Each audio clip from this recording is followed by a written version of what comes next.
It was in the keynote. Class. Yeah.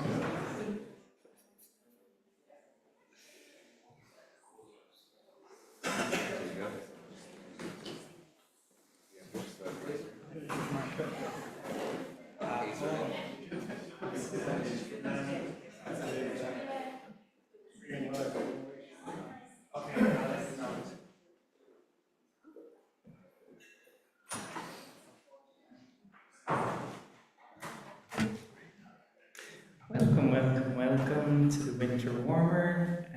It's my distinct honour, pleasure and privilege to present the next three poets to you. We have Sébastien Revon, we have Jennifer Horgan, and we have John Wedgewood Clarke. Sorry. So yeah, look, thanks everyone for coming out with this weather, and hope that you'll enjoy the next few readers here today. So up first we will have Sébastien Revon, who lives in Ireland. He's originally from France. He's a writer of haiku-style poetry, and he has got a chapbook, Plan d'Evasion, and a book of photo poems called Résonance, and a bilingual collaborative collection of short poetry, which I believe is available here. I got a copy myself. Alors, je vous présente Sébastien Revon. Merci.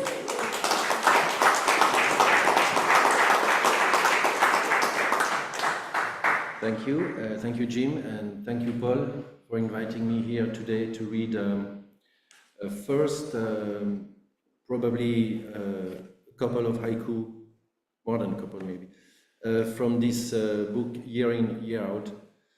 It's a bilingual collection, so French-English, with Françoise Maurice, who's a friend from southeast of France.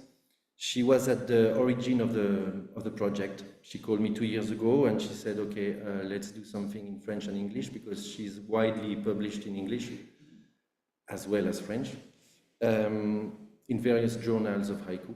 And so I told her, yeah, I'm on board, but I'd like to bring in a bulletproof English writer, just to kind of supervise us in our translations. And his name is Keith Evans from England, a friend from England.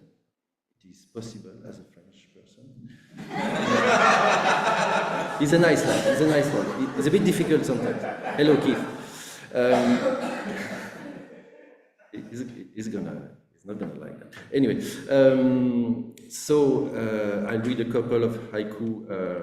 This book is actually not only haiku. You have haiga, which are photos or pictures with the haiku, as well as rengeis, which are poems written as a linked poem. Three of us are writing one after the other. So the usual renge with 3 persons is made of 6 haiku. It's like a tennis game. We are doing that one after another.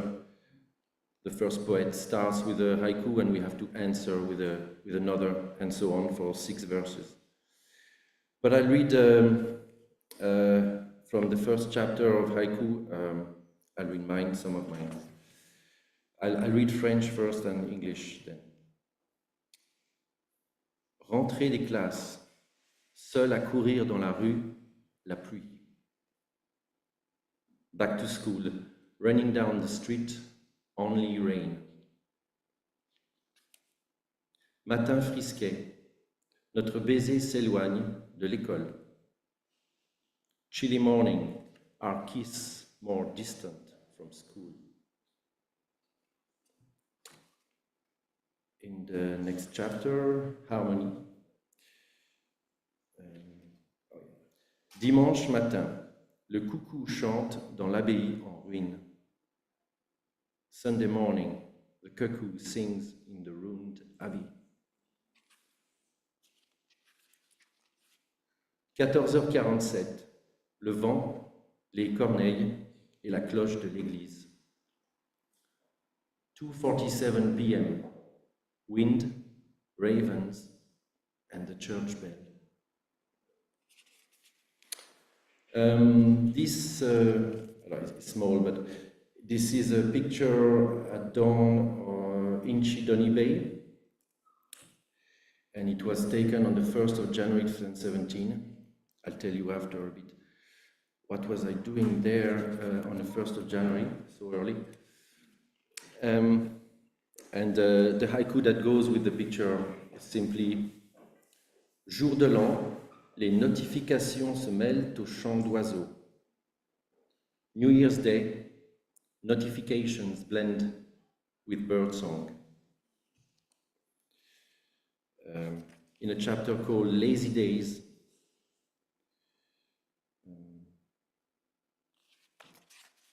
I have Corbeau de l'aube, plus besoin de lire le journal.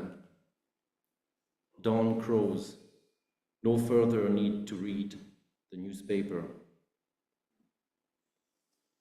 Banc du souvenir, comment pourrais-je oublier la vue sur le lac? Memorial bench, how could I forget the lake view? Un papillon, mon sac à dos à 100 mètres d'ici. A butterfly, my backpack 300 feet away.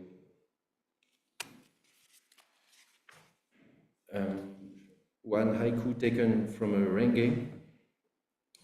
Saison des amours, le chat noir à trois pattes ne cesse de miauler. Mating season, the three-legged black cat keeps on yowling. In a chapter called Ups and Downs, trop de nouvelles de guerre, la brume se pose sur l'étang. Too much war news, mist settles on the pond.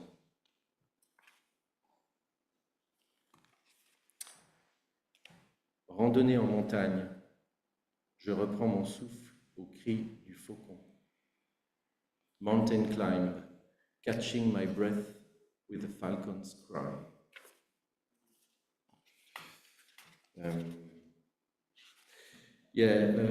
There's a picture by my father here on, it's the cemetery on Omaha Beach. And so I wrote, all brothers, the things we shared rest untold.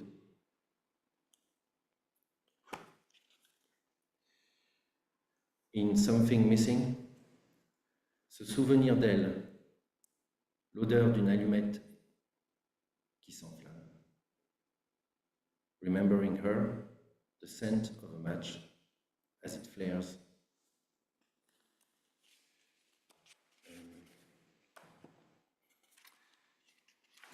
In the last chapter of haiku, next to nothing, trois fois rien.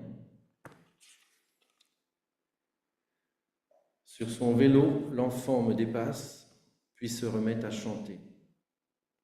On his bike, the child passes me by, then sings again.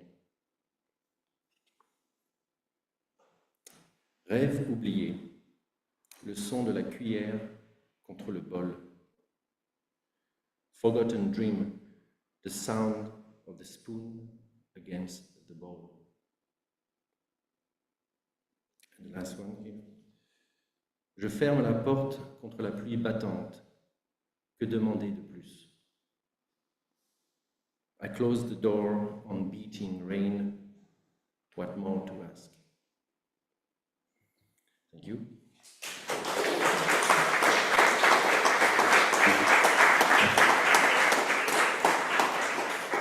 So I'm going to read a few haibun and two regular poems. A haibun is a piece of prose with a haiku at the end, most regularly at the end.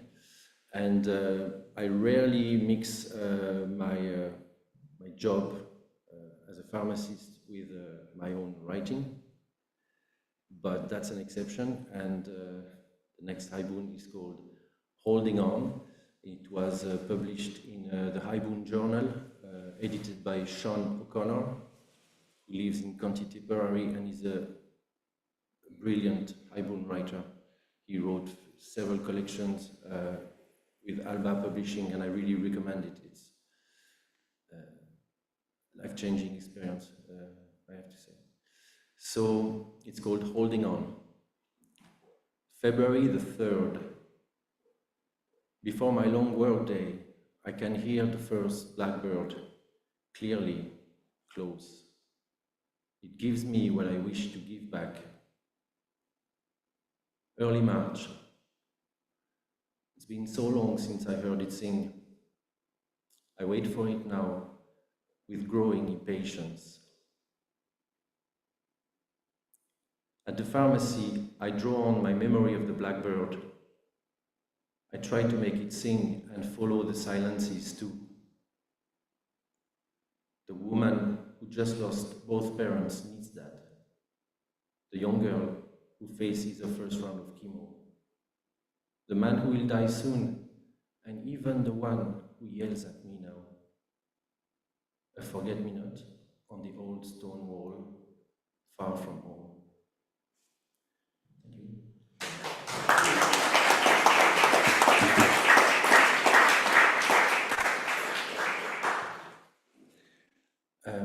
So the next poem is a small pantoum that I wrote 7 years ago in French, and I wanted to review it because it didn't feel right.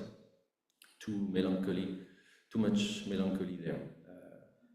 And since I've been writing haiku since 2020, my perception of life has changed, a bit more optimistic, I'd say. That pantoum is about that picture, the 1st of January 2017, where I kind of lived some sort of haiku moment of several hours. It was a bit like a revelation, so here it is. It's called Stillness Brew. The starry sky glows brightly. On the first day of the year, alone I hum quietly on the way that skirts the pier. On the first day of the year, I wait calmly for sunrise. On the way that skirts the pier, shadows lay still in disguise.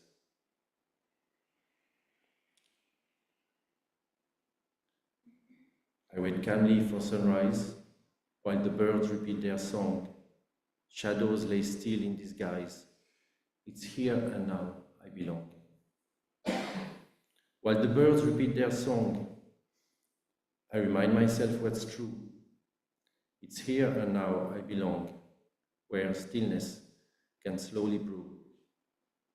I remind myself what's true. Alone I hum quietly, where stillness can slowly brew. The starry sky glows brightly.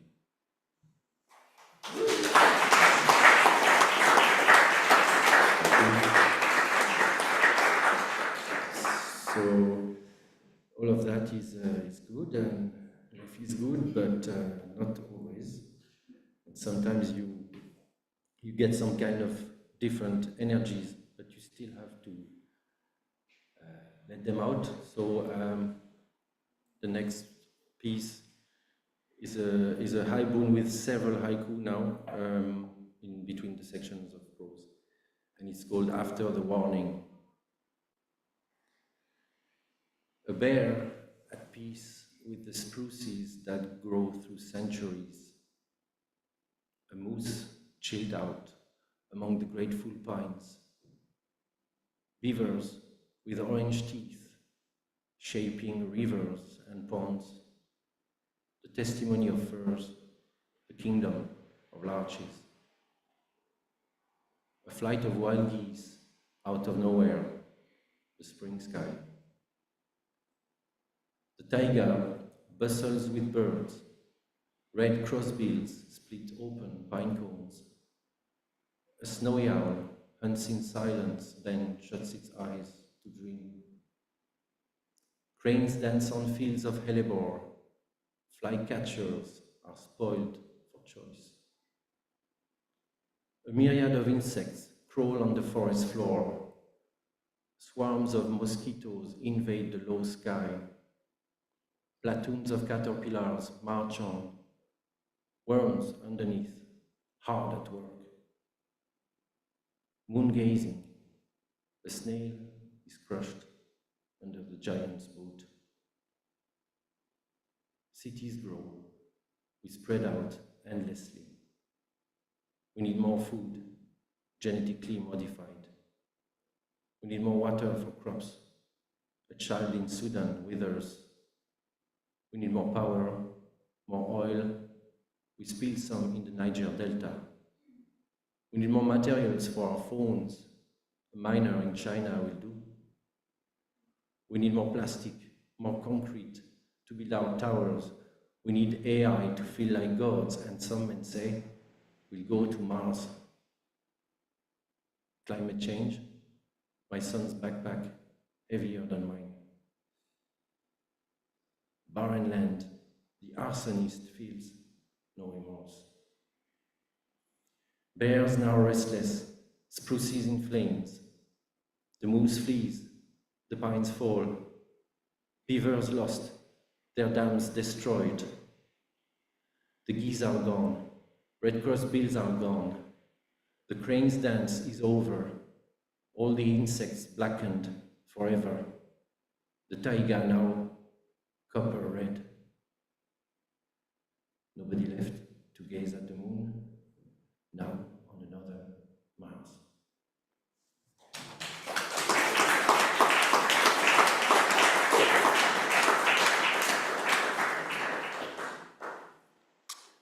So that was a sort of haiku with a bit longer than usual, but anyway. The next poem is, I wrote it recently. I kind of had a gimmick in my mind, the first lines of the poem, and it felt like a 6/8 structure. And I used to be drumming, I drum sometimes, jazz music for fun, but I don't do much of it anymore. But 6/8, if people who like rhythm know, it was a form of rhythm used a lot by John Coltrane, among others, and it gives a certain tempo and certain feel. So I wrote like this poem called The Certainty of Dawn. You see piles of rubble, you see a child that bleeds, and bystanders down on their knees, while there's nothing that can be done. Nothing to ease the pain, no one to set her free from this ordeal that you can watch. You're the witness she doesn't see. So switch off all your screens, escape from your own jail. The only thing you'll ever gain is to blend in with your shadow. Yet, you sense that crows have the certainty of dawn, while in your quiet living room, you're sitting blind to what's beyond. Imagine if you had the courage to summon the one you were meant to become, the one who breaks free from the herd. You'd find the will to mend the wounds that still remain, without the need to glance once more on the days you suffered in vain. Someday perhaps you could find the path that follows to a place where your wings could grow beyond the shadows of the past. There's something that crows have, something that guides them right. It is the certainty of dawn, and so they rise to meet the light.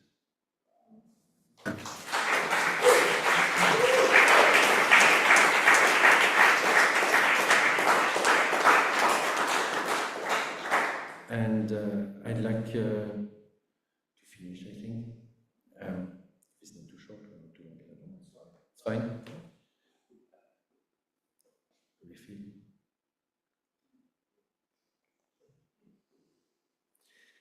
Yeah.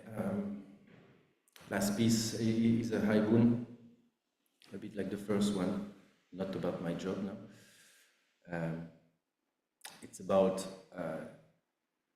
one hygiene, or hygiene is the traditional term for haiku writer, one hygiene called Daniel Birnbaum, who passed away in September. And I am done.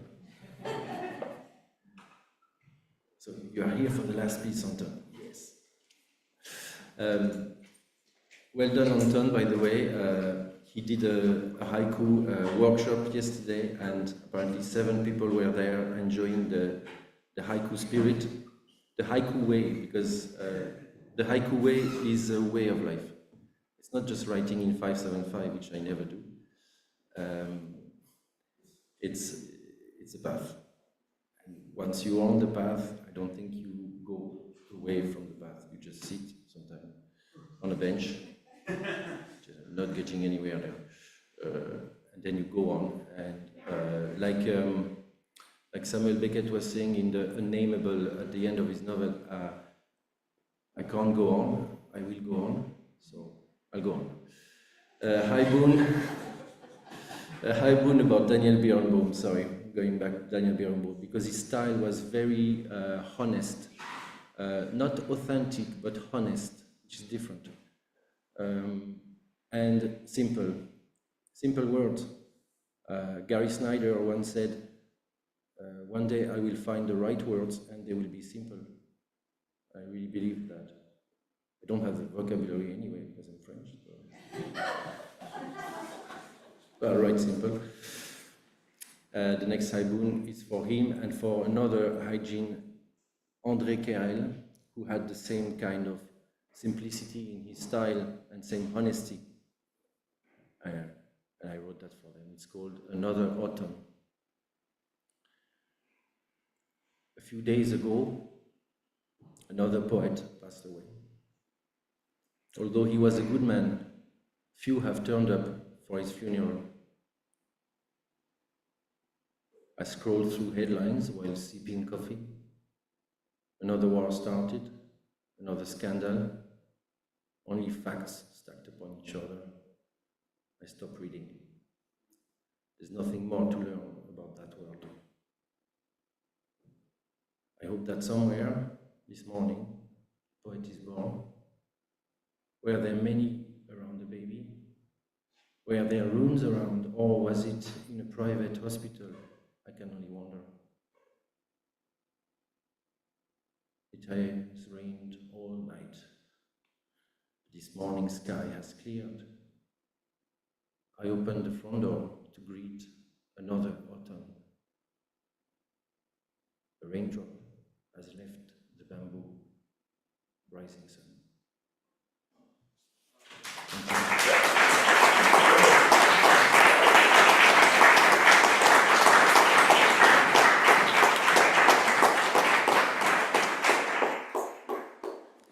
Merci mille fois, Sébastien.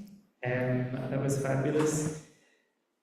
So we'll move on to our second poet for today, which is Jennifer Horgan, who has numerous works published across magazines and journals, including Chronologue, Southward.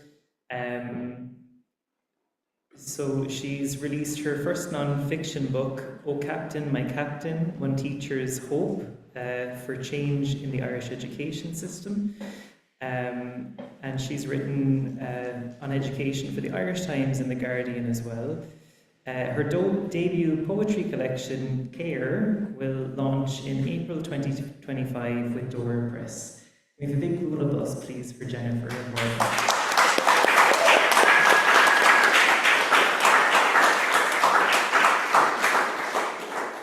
Thanks so much. Thank you, Paul, Novea, for having me here.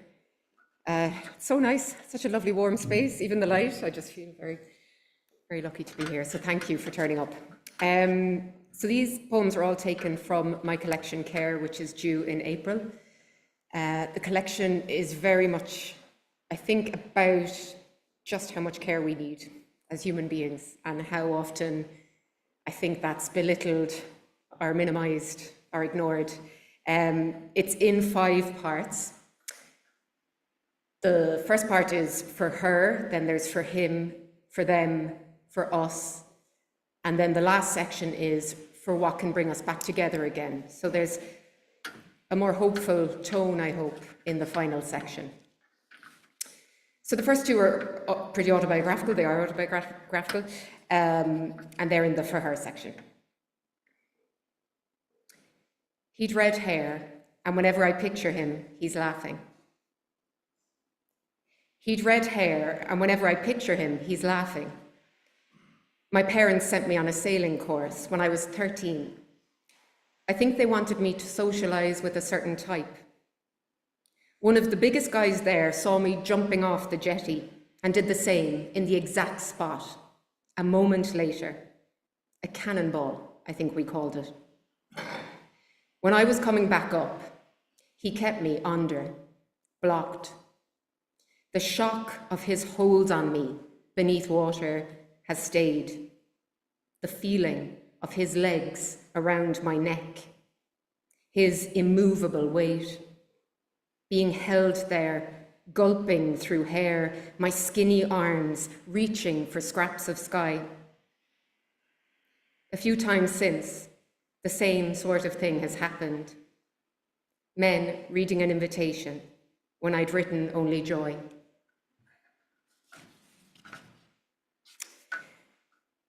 So the second is another autobiographical one, and it's about holding a sanitary pad out in public, which I think feels almost like a rebellious act for some reason. And it's about getting my period unexpectedly when I was about to go on television for the first and hopefully last time. So it's called Rebelling. I take it out of my bag, let the purple cover leak, reclaim last night when I rang reception and he said, no, we have nothing. Told me to walk down an unknown road to a petrol station at night.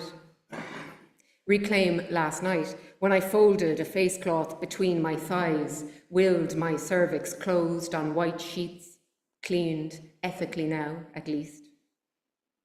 I take it out of my bag, what I walked to that petrol station to buy for €9, and because their one toilet was locked, what I inserted in a grubby hallway, facing the wall, wiping my index finger clean, asking myself why I'd only packed pink linen trousers to wear on TV. I take it out on the train the next day, hold it in my hand long enough to shock the women, their fish-stunned eyes dangling the aisles, hooked on lines of Hail Marys, worn beads on a thread, sidelong, watchful heads. I take it out of my bag, let the moment last, salvage old ways, how Bridget might have called it, my tá darrig, my blá squealha, bloom release. I take it out, hold it there a while. I take it out of my bag, get up every hour while 3 men doze in the carriage, order tea, ask for milk, sachets of sugar, stirring sticks, receipts.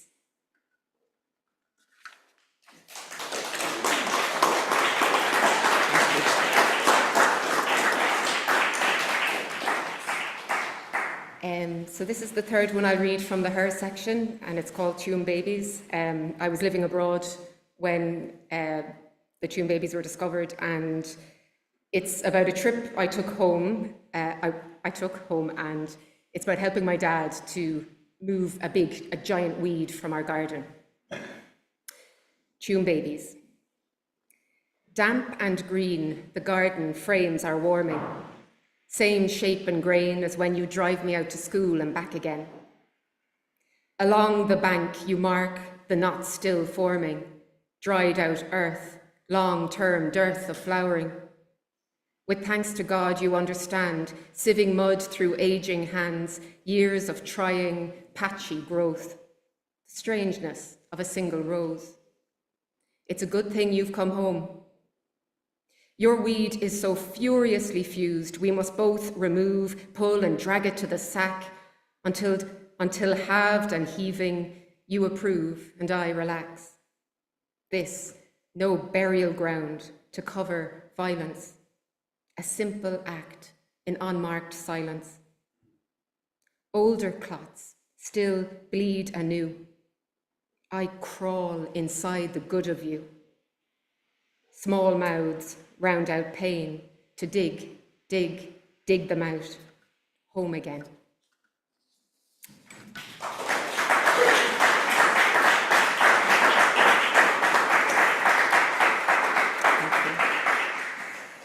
So the next section is for him. I think there is sadly a kind of, feels like a growing divide between men and women. And I wrote this some time ago, but I was very conscious of having a section for him. This one is actually quite an experimental poem. I wrote it when I was I stayed in Inishturk for a weekend. And I hadn't done this before, but I decided to just try to imagine what it would have been like to have been a man in the early 20th century. So it's a bit of a stretch, but I enjoyed writing it, and Howl thankfully published it, so I was delighted with that. He leaves Inishturk. Black fins fleck the tar and fizz. Guinness dark. Sea will never empty. Sea will never empty. Never give in. With its river feed. The land a teat to suck on. 1,000 bodies could not hold it. 1,000 bodies could not hold it. Clean and cold and friendless. I am waif me. I am waif me. I am the waves meet. Retreat into lines of cliff. Watch me slip into wind. Dip my chest in like other flying things. Other bone cages. Arms spread like wings. I am waif me, I am waif me, starve unto a rock, outcrop, drop into the sea. 1,000 bodies could not stop it. 1,000 bodies could not stop it. Calm the sea, calm breeze, flat as glass and glistening, moon of a birthing night. Down across pull, down across pull, wooden rib underfoot, tightened fist and reach, brass turnings of a clock on a wall, frozen womb, frozen all, down across pull, down across pull. Never again, trickle under nettle, never again, sheep turned away, haughty hag in a hitched up skirt, black stockinged feet, hills into skirts, to duck under, look up, mind, the only place to find it. Repeat they bleat, repeat until you die. You won't bleed, just lean into the bodies stacked beneath. 1,000 bodies could not stop it. 1,000 bodies could not stop us. I am waif me, I am the waves meet. Sea and sky hold mountains up without me.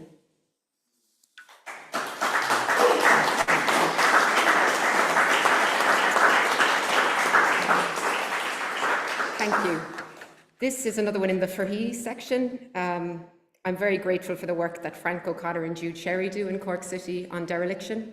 And it's something, that upsets me walking through the city, and I think upsets a lot of us. And this is about imagining Barrack Street 50 years ago. And it's also about teenage boys. Crossing over Barrack Street for Frank O'Connor and Jude Sherry. Young fellas have no idea, slouching under sprouting cracks, single file, squeezing past wheelie bins on narrow paths and traffic. Young fellas don't know how Mrs. Dunn would have been arriving home 50 years ago, inserting her key, a ringed hand settling on that door there, with its silver number 3 clouded over. Young fellas now can't know how the net curtain inside that rancid mouth of window was bright white back then. No peeling plaster, no ulcer on the gum. Her curtains shone. Washed the first Friday of every month after Mass. Mrs. Dunn, always up for further penance. And they never turn these days when they pass, as young fellas did back then, never soften their faces to say, "All right, Mrs. Dunn," or whatever was sung on these Cork hills back in 1972.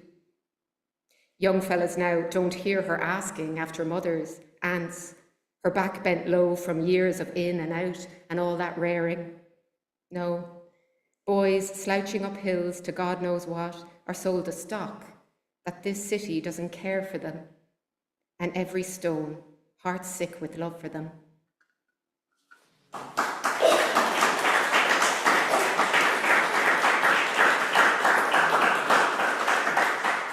Thank you, thank you. I think I only have one for them section, and it's a playful poem just about words and associations.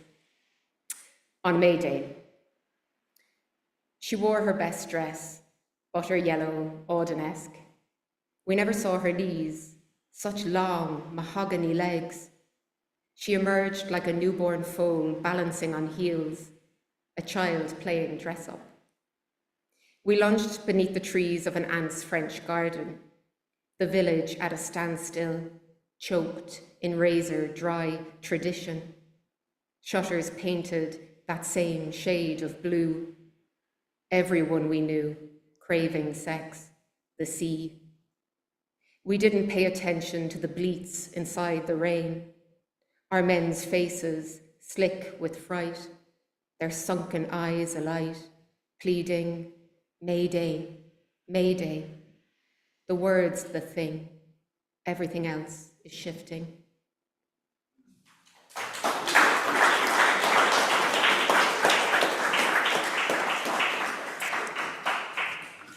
The next section then is for us, so it's,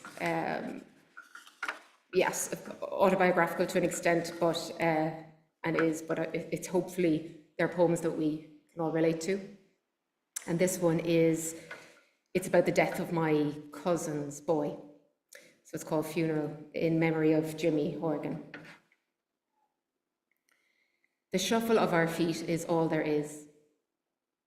I've never been with so many people and felt so still.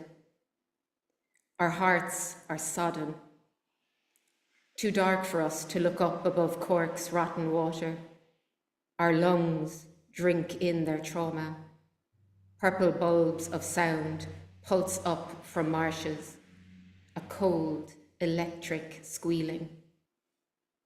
We break the surface to go lower again, plunge deeper by boys turned overnight to men, standing to attention, meters apart, starched hands held below wet hearts, quieter than a class of boys should be, stiff like ballasts, and us, friends, family, wading through behind his hearse, lost at sea on one sad clump of earth on a road outside our city. He'd know it all if he were with us, would stop to see a neighbour or a friend, smile his gentle smile, happy in his small heart and full of kind unknowing. That afternoon, he'd stopped mid-sentence too. The teacher asked him to introduce himself in writing, to test his literacy 1 hour before he died. He named his siblings and his pets, his favourite type of music, his tons of friends. He stopped mid-sentence, wrote, "We were meant," and nothing else. We were meant to what? His mum sits inside his words, and the hard silences they drop are like foghorns in her heart. She cannot see or hear inside their dark. She repeats, "We were meant to what?" We were meant to live together for longer. We were meant to feel the sun on many harbours, to sail this green familiar hill together. So many answers, but no words to replace his own. The sentence he didn't finish clogs inside her throat.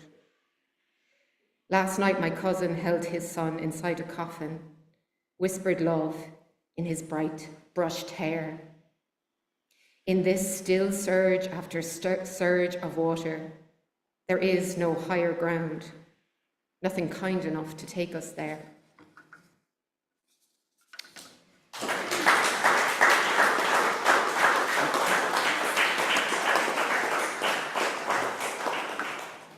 thank you. This next one is about my mum. So she's had a condition since her late 30s, which has meant that she's lost her mobility. So at the time of writing, she was walking with a stick. It's kind of lots of little daydreams and then comes back to reality at the end. If you were able, you'd go upstairs with me. See your hips poised, Mum, jug-like, dip towards the sun. In some afternoon's shuttered light, we're choosing fabrics to be hung. Your style, your certainty tugs the rope of a French church bell. You're young again, words held on winding steps in France. In this dream I have, as then, you're sure-footed. There's ceramic grace in your descent, confident, decanting scant, satisfied goodbyes, cascading floors, myriad lives. The wind snaps my back door shut as I move about the kitchen. I look over to where you've been, take in the disappointment of your seat.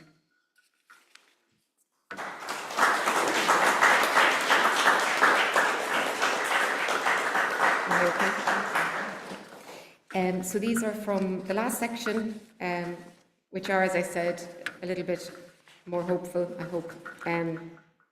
I think sometimes we, as much as I say that we don't receive as much care as we often need, I think sometimes we can miss recognizing care, and it's everywhere. And this poem is about an imagined man who's a very caring man, and I'm lucky to know a lot of them. So early morning. Someone spread the crumbs before daylight, an even off-white offering for crows, the shredded bread falling like snowflakes in the dark, caught by the neon glow of the Maxwell garage, where men have begun their work by now, washing down metal parts, filling tanks. I imagine a man's hand spreading the breadcrumbs too, his ruddy lump of bone barely moving, bent forward in a wax jacket, cap askew, his white beard yellowing. He misses the warmth of his local pub, his usual haunts, the banter, smiles to see birds with slick, wet feathers drawn to the smell of the pumps, to the rump of this old man with old hands, always giving.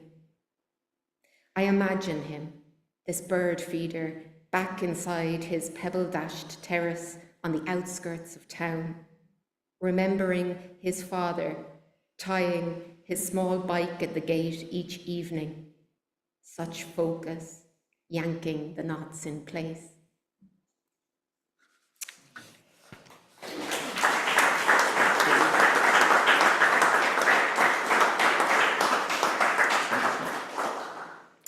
This last one, I've stolen a line from James Joyce, so I hope he doesn't mind.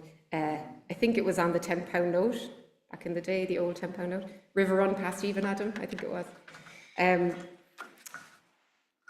Okay. And this is also, I think, a lot to do with boys as well. River run past Eve and Adam, drip and bubble on his tongue. River wash through stone and gravel, over hot train tracks where he jumped. Oh, river soothe, oh, river come. River run through the underground, thank him for the gift he gave me to celebrate my newborn son. River protect the London boy who praised me for just being there. River run through his black hair.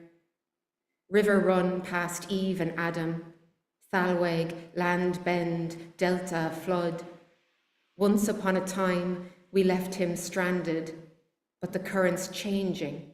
A change has come. River run from where he kissed him, in some underpass, overpass, armpit ledge, behind a wall, stony wedge. River, how you've always known to carry Adam, carry Eve, carry every love you see. River run past Adam, past Eve, past songline, fault line, border, blood, past tall orders, boys born in armor, tense, protective, on the run. River run through tidal waves, mud flats, basins, wider plains. River, find the mouth you need inside us all. Make it speak of ripples, oxbows, currents, streams, forever carving, changing shape. O river run and river make, build new mountains, let the old banks break.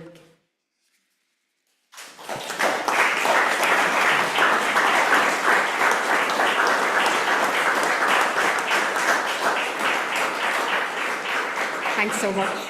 I'm down to my last two now, so this is my penultimate one. It's called Sea Swimmers. It's something I've started to do a little bit of, only in the summer months, but I think there's a movement there since COVID. It's also about faith. Sea Swimmers. On the underground statue, Christ of the Abyss, Italy. We sent faith underground, gathering for years on wet hills to bury our dead. We planted trees of remembrances, at least we did, until we found devil piles buried by clock women under pendulum crosses, lost in the mulch and churn of dug-up dirt, its seeds and kernels, its hurt of church spires, borders. Now we go to sea, as if to find Christ of the Abyss, his hands turned upward. Remember it, under the wool of water, penetrated by sun, that endless chasm of blue, once light, then opaque, impossible to see through. Fish like birds, black specks from a distance, like starlings, soft, soft their fluttering, so bright that truffled sun, billowing down fathoms, faith rising, gone the desire to surface again, to be worldly again.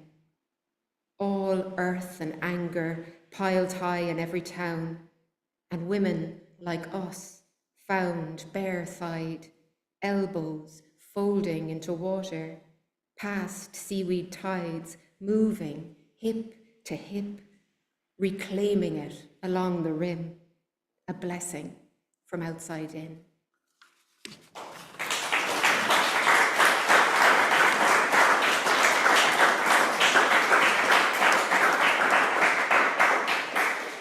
Thanks so much. You've been such a lovely crowd to read to. This last one's for my son. Sounds of cars beyond our garden. You're a newcomer, son. Of course you are. Hello, welcome. Cheers.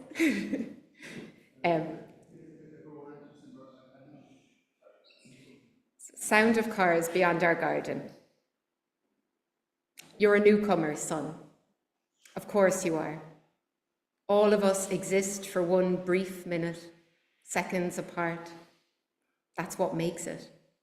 Knowing that even if your eyes hide the wisdom of mountains, the shallow fur on your shins will turn black, fall away like ash, daybreak. Stay. Listen to the cars beyond our garden. Could it be the ocean? Let's imagine it. Knit our memory and sense together. Listen.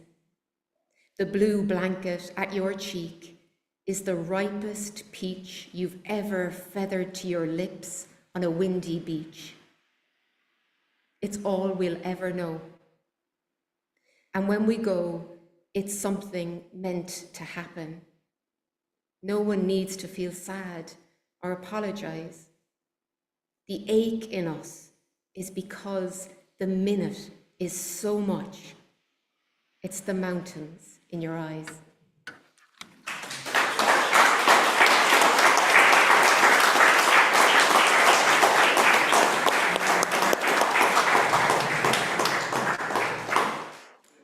Well done, Jennifer. That was a gorgeous reading.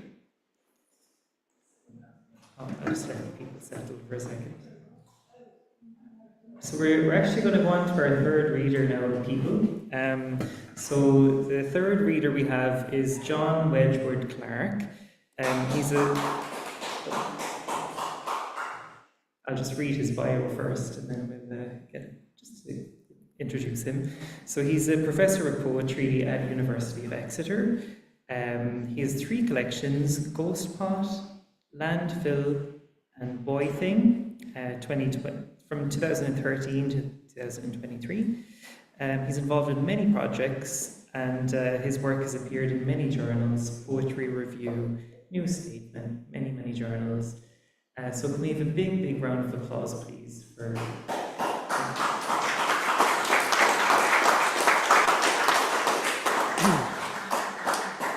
It's a great pleasure to be here and to be reading after Jennifer and Sébastien. Sebastian's wonderful sense of the eloquence of things is something that I'm particularly interested in. And of course, this book that I'm going to read from is all about trying to understand my own boyhood. So it seems to fit in very nicely. Now, I'm from the far southwest of the UK, so down in Cornwall.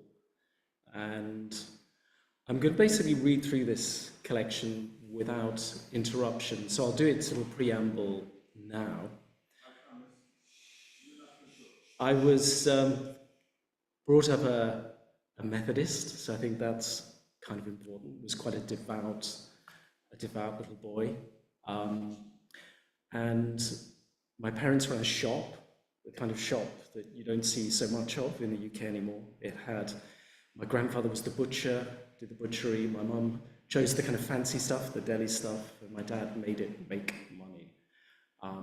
And then it all fell apart with a kind of family breakup. And I think that was quite a foundational experience for me. It's taken a long time to get around to writing this. So it's really all about that. So there's lots of connections between shops and chapel, and if you can imagine that it's all down in the far southwest, in a place in St Ives, which is where I was born and raised, in a place where weather like this feels very familiar. So I'll start at the end, and then I'll go back through to the beginning, and I'll just go straight through. So this is me relatively recently. I've got 2 sons of my own now, and seeing my father sing in what would be known as a praise choir. So very non-conformist. And I think it's important to note that there's sort of 2 traditions in Methodism down in the southwest.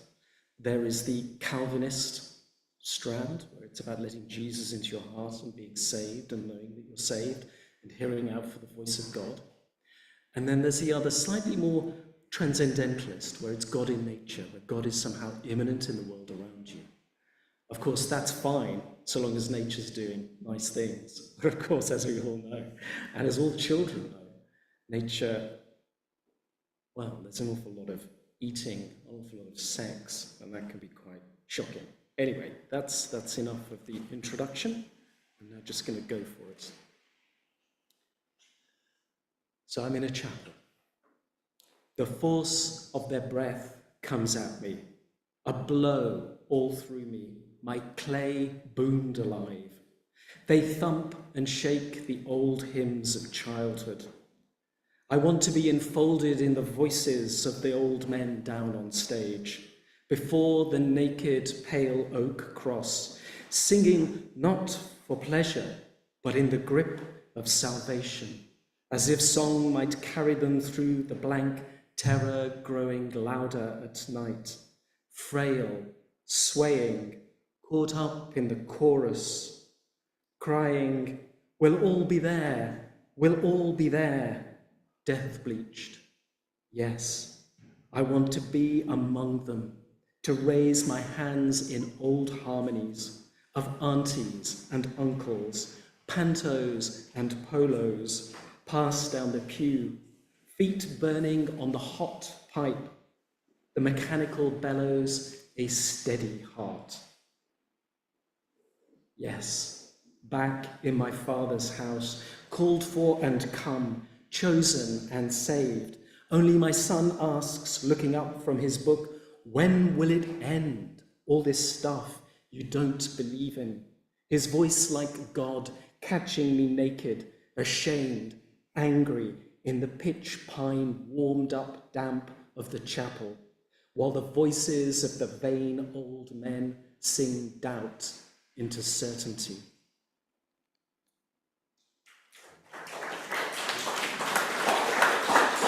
Right. Just go straight through.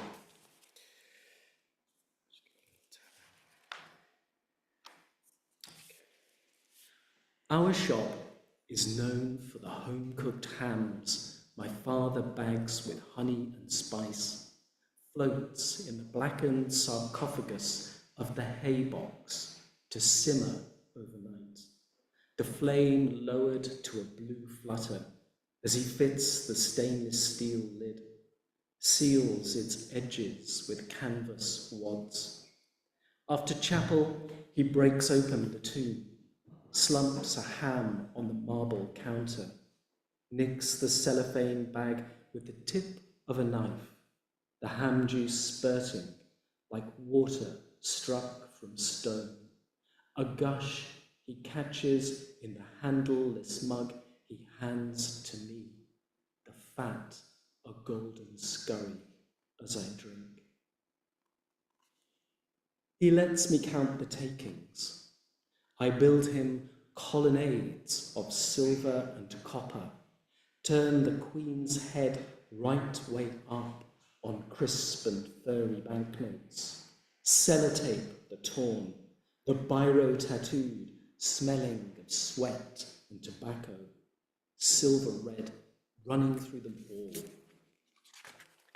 Numismatist of desire, I slip into strangers' hands in strangers' pockets at the dinner table, a market abuzz with hidden exchange. He tallies wads against the hollow clunk of the pricing stamp on tin lids. What we take pours away like the stream running under the back of the shop where I preside, ensconced on a throne of cardboard boxes under flypapers jewelled with flies, as he raises the manhole cover, and through the iron frame I see the Stenak race over granite, gold in the beam of his ever-ready torch.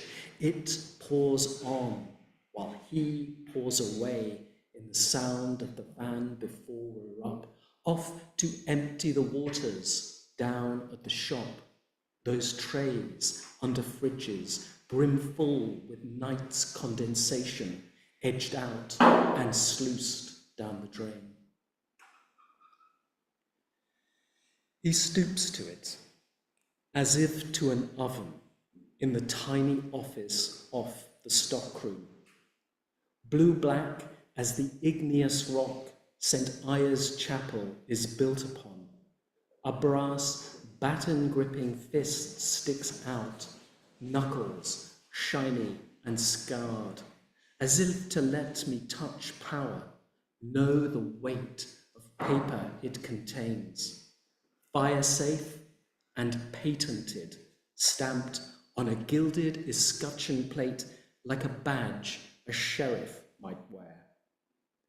After everything, it will exist among ashes and strange voices, waiting for a shop to rise again. It shuts with the terrible perfection of a stone in a pyramid, opens like the Ark of the Covenant, or trapdoor in my bedroom floor, through which my father climbs as I lie feverish, wild flames singing around his body, my heart swinging shut as it falls through space.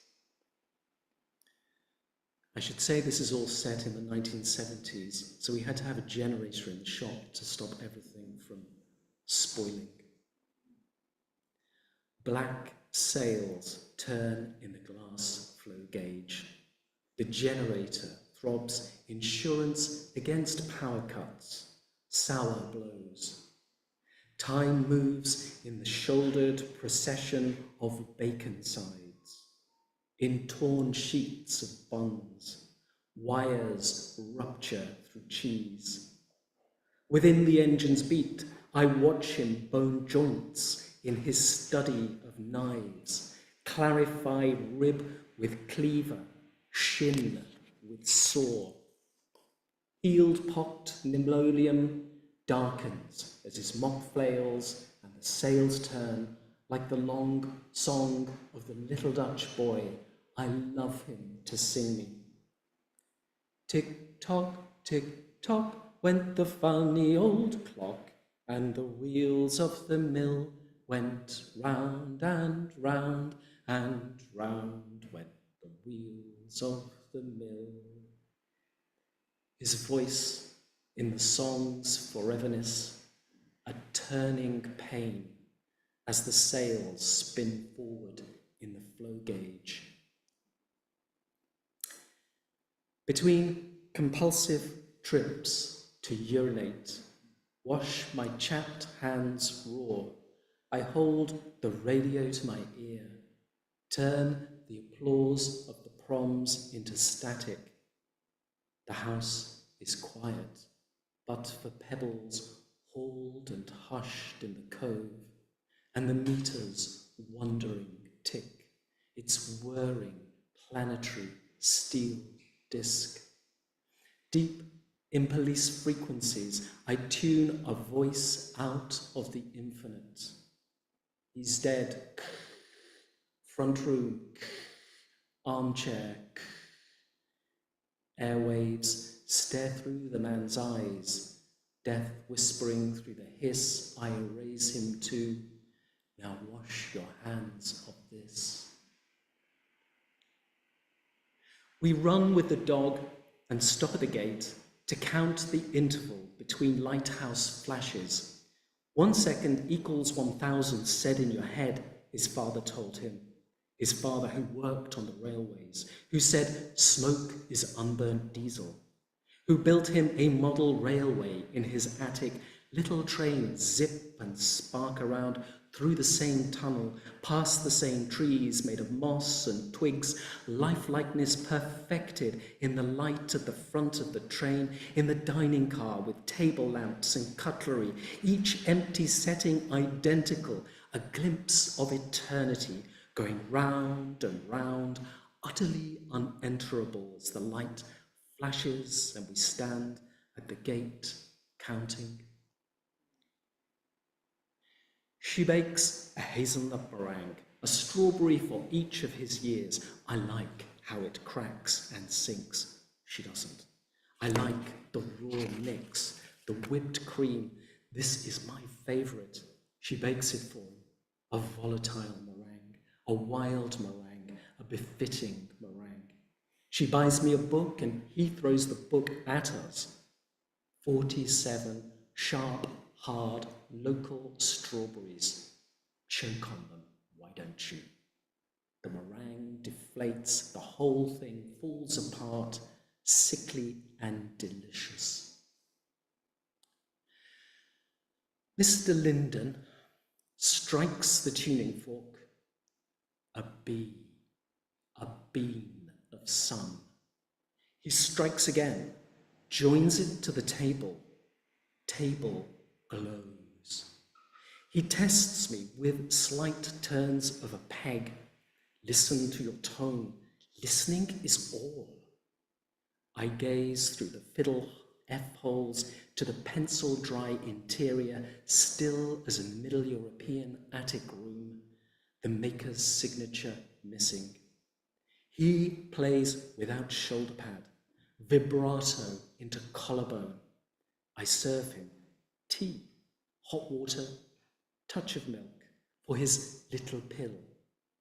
When he plays, he sways from the roots of his feet like waves bowing across the bay, not breaking. I leave a £5 note beside his case. Do you know how many hours that is? How many deliveries? How many customers? I tune his way, listening how the open strings will find each other, their perfect intervals, a place in which to live. In moments, the bedroom blind, bright red, my father enters the room, look after her, then gently closes the door on his voice. After he's gone, my mother won't go out. Silence swells around us, twisting each tuft of the carpet with its long glass songs. In moments opening between breaths, within sea light and shadow, a soft plague of caterpillars presses into door jambs, under window ledges, rims of empty white paint tins, the sky embroidering our house with secret messages. I learn plump green and yellow bodies, bristles like first beard hair, jaws that make skeletons of wild cabbage on the headland. As I touch and stroke their life into mine, they bunch and knot, or lift and wave tails as if magnetized by an invisible source. Through cracks in days, I gaze as they horn into armor, genie slippers, encased storms, hooked feet blowing into wings. But some cannot change. Fog swells and whispers in them, until, come morning, yellow cocoons dangle from bodies burst like rotten hammocks. The seed, so egg-like, something good must come from weeks suspended over water. We bought the avocado from Lilliput stores, where they raffled the chance to blow up the power station stack. Something strikes the window like a clod of mud. I find the dead yellow hammer, but can't put it together with the sound. The taproot aches through air into water, green breath brewing in its hairs.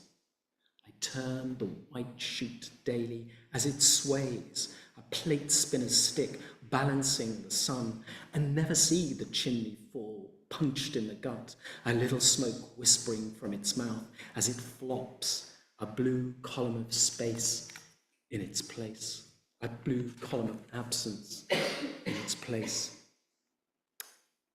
Right, okay, this is the transcendentalist bit. I've probably got 3 or 4 more poems to do.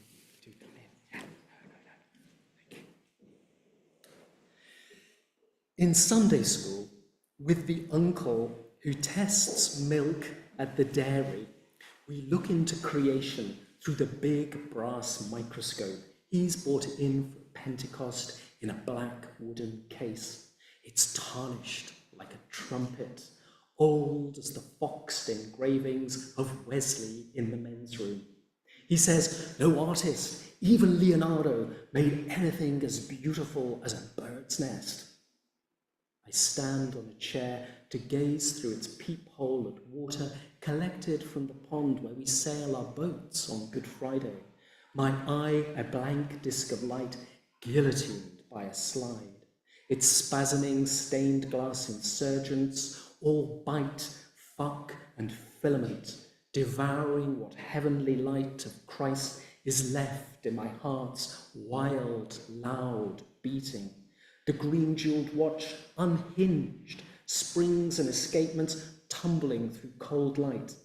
I grasp the microscope, and the jar falls from the table, a dark shout flung across the upper room's bare boards, while they all sing on in the faraway chapel. And one more from this section, and then a couple more to finish. Great. My dad was a very good cricketer, so substitute a hurley stick for this cricket bat, and you might get it. As the rain falls, I sit in the stairwell and restore his bat, sanding its amber blade to pale willow, rubbing linseed into its body, oil from the rag catching in the dent left in its spine by the ball he hit for 4 with it back to front. He would stoop over me, smoke and bristles, shaping me into that moment, my hands on the bat handle covered by his as we cut and drove and pulled, the world before I was born applauding the man I was part of. I touched the impact crater of that shot, a sign of perfect timing. I want to live again in me, for my body to unfurl like the flowing letters of the autograph scorched into its wood below the splice. My shots come too early, too late, hit air, not ball, soft dismissals that see me left unpicked. But I have hidden talents. From the top of the steps to our house, I threw a pebble at him as he approached, a giant in sheepskin, and the bay and the sky and hate said yes and smote him out of the nowhere. That is me. You could have blinded me. The shot, I know, has driven him away. I'm going to leave that section there, and then there's a second section to this called Fathers and Sons. I'm going to read 3 poems from this, and the first one is set at a really beautiful Cornish holy well called St. Uni's Well, which I've known all my life, and it's suspended on a little cliff edge really close beside, water spattering out of the stone into a trough, and then down onto the beach. So this is a sort of dream of me and my father, and great. That's a couple more. The path goes so close to the cliff edge, the trees thin to boundlessness. Water sounds into water. Then the granite well appears, its clarity placed by pins of rain. A shadow grows. My father rides my shoulders, his breath mine. O father weather, O risen wind, the path shakes loose.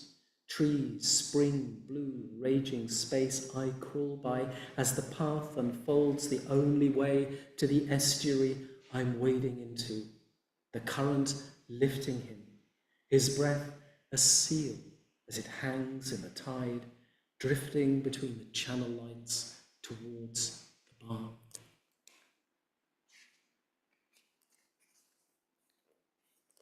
Two songs. They have held my earlobes.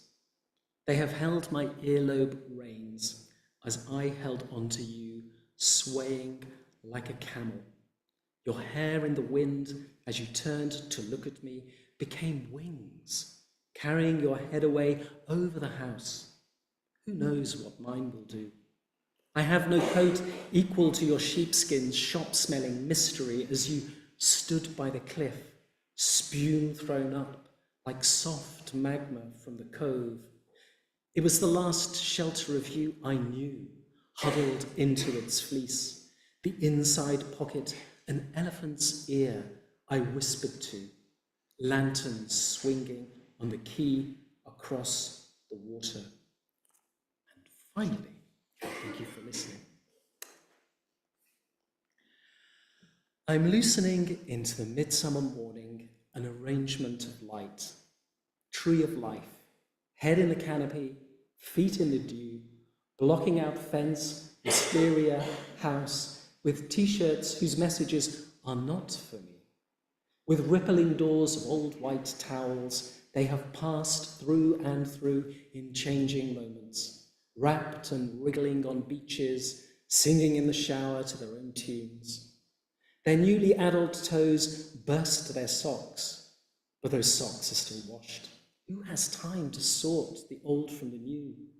Their drawers are fabric rapids and won't close. Their minds are on meetings and parks, being in a crowd and stepping away to burn in damp grass beside I don't know who. I grip the aluminium pole, surrounded with the shape of our lives, and feel the wind lift.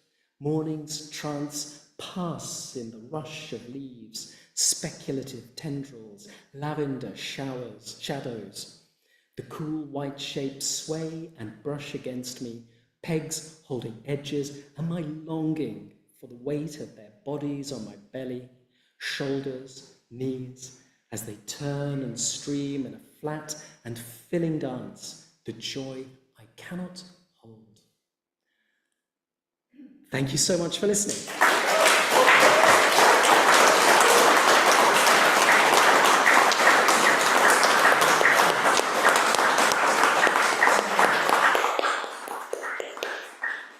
Thank you so much, John. That was a fantastic reading. What a pleasure and a privilege to hear you. And likewise for Jennifer Horgan and Sébastien Revon. I can't see Jennifer.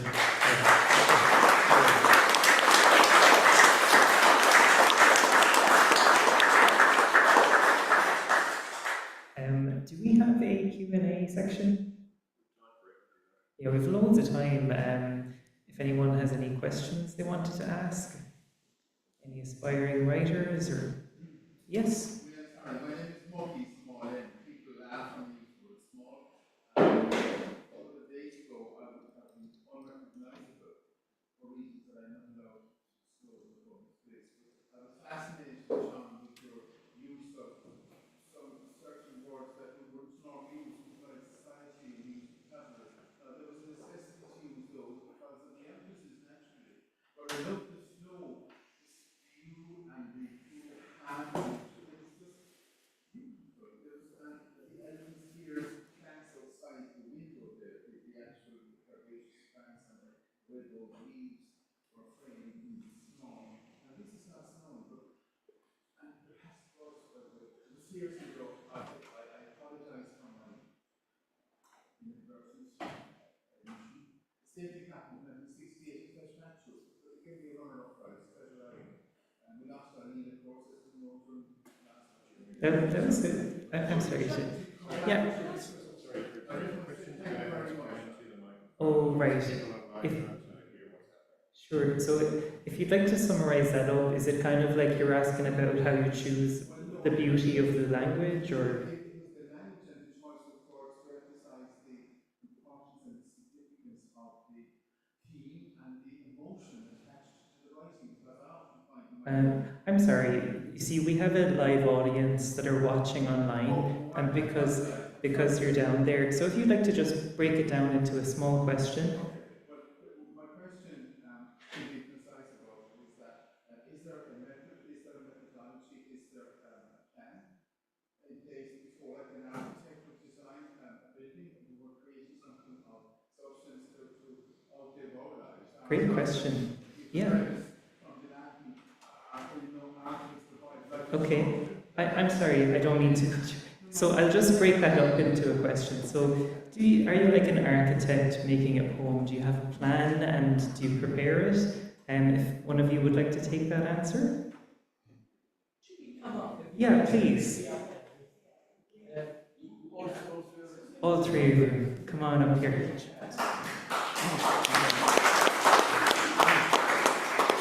So, question about planning. So we let the newbie, me first, going to the stage. Architect, I think the one I mentioned about the certainty of dawn, written in 6/8, was kind of a very clear idea on rhythmics. But I had a message that I wanted to say all my life. So I brought in that message in that architecture in 6/8. That 6/8 rhythm drove me towards what I wanted to say, and finally the things I wanted to say that I had hidden, well, the 6/8 brought it to the light.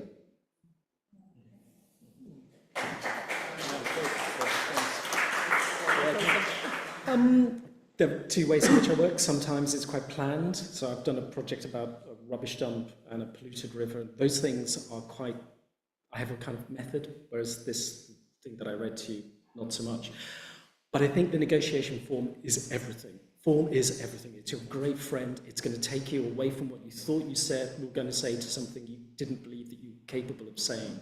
So I think it's that for me is absolutely crucial. And I think the kind of 4-beat measure was something I was really working on in that, and just trying to really think through the implications for that on line breaks and stuff like that. So because it felt like it's the kind of beat of the Methodist hymn, if you like, that 4-beat strong line. I mean, it's got a long history, but I found it very, very useful. That and the sonnet I keep coming back to.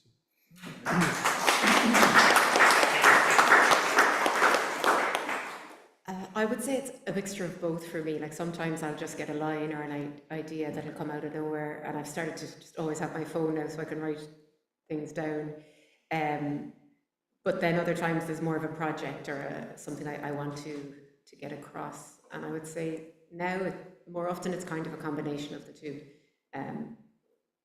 But yeah, that's about it.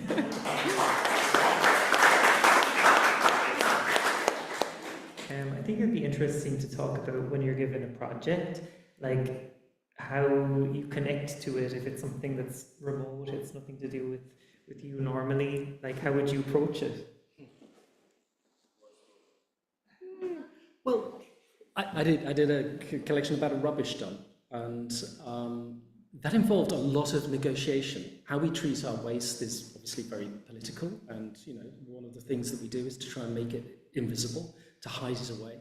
So that was a very unlikely, sublime landscape experience that I had to work really hard to have. Now, I've seen many of the beautiful landscape, sublime stuff with the Romantics, the Lake District, but I have never had quite such a profound and disturbing, hideous, sublime experience as the day that I got permission to stand on an active landfill site after Halloween and saw all the rotting pumpkins bounced along on the nappies, the carcasses, But this was one of the most intense wildlife places that I think, unofficial, ugly wildlife, which was what I loved about the nature film about the garden in the films earlier, when they were talking about how we need to shift our aesthetic away from a particular kind of sense of what beauty might look like. It's complexity for me. And sometimes you do have to work quite hard to get to see those things. So the project can be good and take you in surprising directions in the same way that I suppose form, if you're working away from that kind of project, can take you in new directions.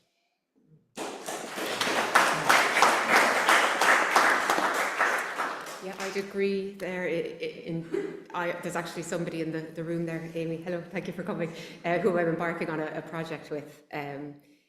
I think that there's something quite freeing about a project because you're looking for something beyond yourself. You're sort of open, you're aware, you're alert, you're ready for something to come. So there's a kind of freeing up, I feel like, and you don't know what's going to happen. So it's kind of exciting.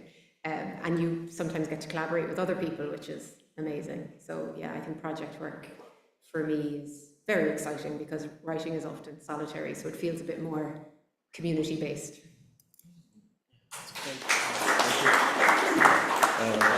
As for myself, having written that collaboration with two other hygiene, I was just messing around with Keith. Sorry, Keith. He's the one that is published the most, but project 3 of us was very interesting because we had to align, not losing our identity. We have 3 different styles, but they gave all their haiku, 36, 36, 36, that's 108, and they told me, there you go, you put it into a book. But I did it with them. I didn't do it on my own. I brought them ideas and they validated. And that project was very exciting. But I have to say, when the project was finished into a book, you feel the relief. There's a relief bit. It's out there and then there you go.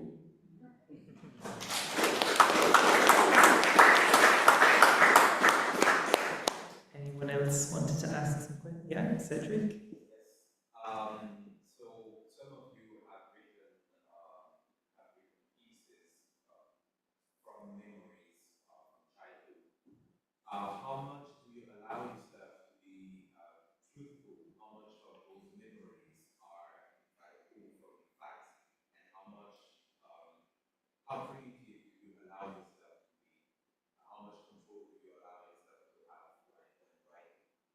Okay, just for the people at home, so when writing about personal childhood memories, how much of what you put in is fact and what happened, and how much is kind of embellished for the creative? Is that okay?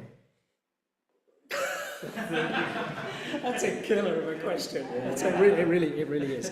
I think I can't possibly say. I don't know. I can't go back. All I can do is, I suppose I'm kind of an old imagist. If I can see something in my head really clearly, then I will try and go with that and see how that then evolves associatively, one thing to the next. And if you said a really important thing. It's not about truth, it's about honesty. So I try to be really honest about the perspective that I have on this material. But then ultimately, what one always wants is a successful poem. So it's always about, does this function well as a poem? Have I somehow sublimated whatever material that I have into something that has that satisfactory shape that takes its place responsibly amongst the world of poems as best it can. So I think it's always, you want to make a good poem, and it just so happens that this might be the material that gives you the rhythmic energy and the emotional through line to make something that sounds good and that has a spareness about it that is a result of trying to stay honest.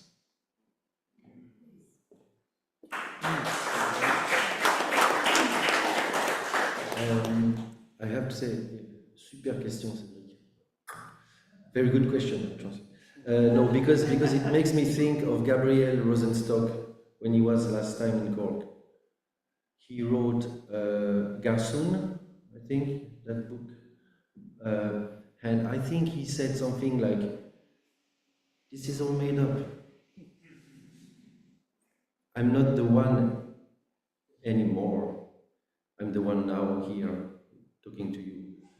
The idea that I have of the child that I was is just an idea. It's gone. So, John, you talked about honesty, and I think that's the only thing we can do. Being honest with ourselves, because truth doesn't really exist. It's an illusion. So, thank you for the question.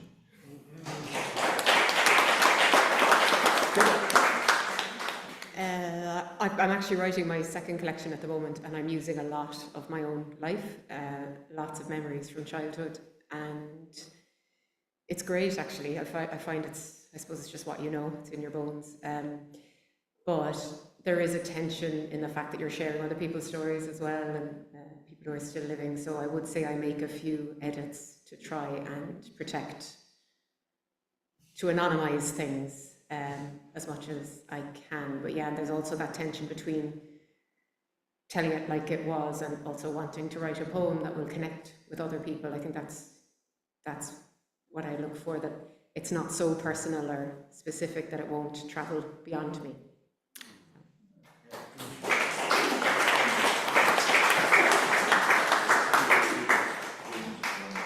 Yeah, very well answered, thank you. Okay, and our last question, you have your hand up.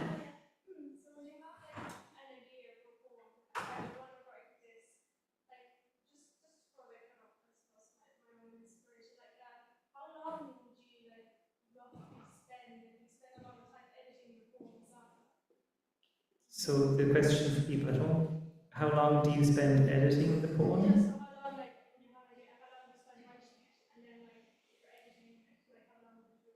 Okay. So How much would you edit? okay. So how long do you spend writing a poem, and then how long would you spend editing it?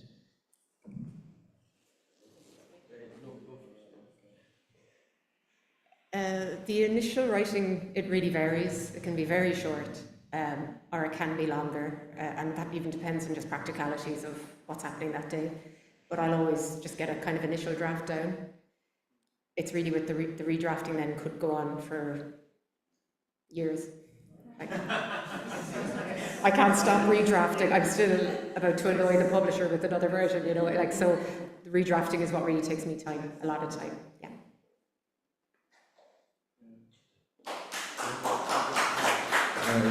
I'm gonna say the exact thing, but for haiku.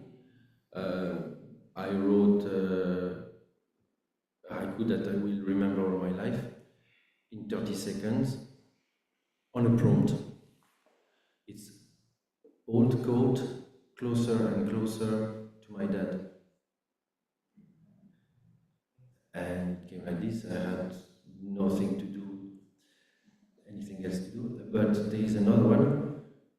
I lived that moment, I think it was around this time of year, 3 years ago, just beside the window that opens to my garden in Clarke at dawn. And I wrote it in French, then translated it to English, didn't work.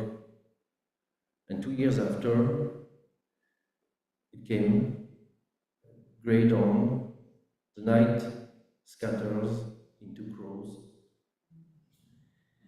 But that was not the original one, it took me 2 years.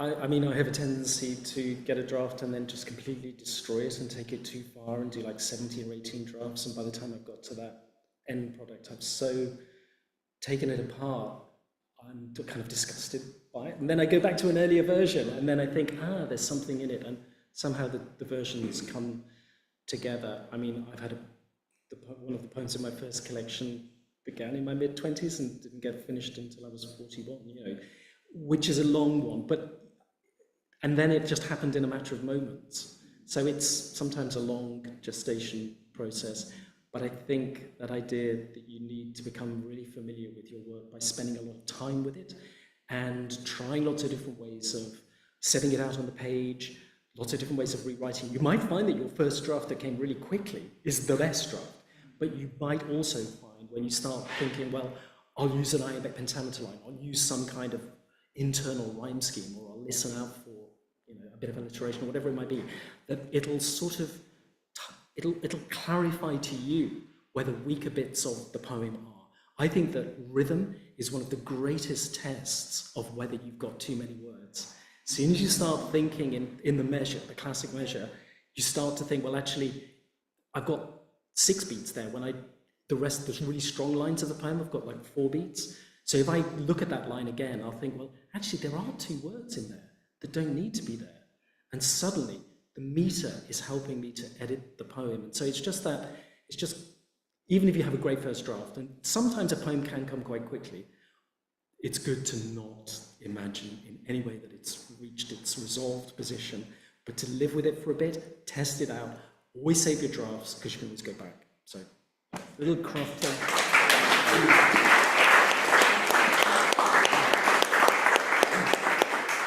Okay, thank you so much. It's been such a pleasure to be the MC for you all and for you 3 poets. So Sébastien Revon, Jennifer Horgan,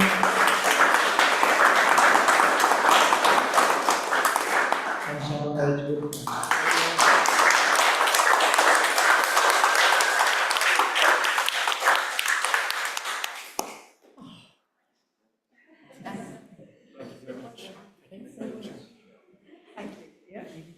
You handled those questions.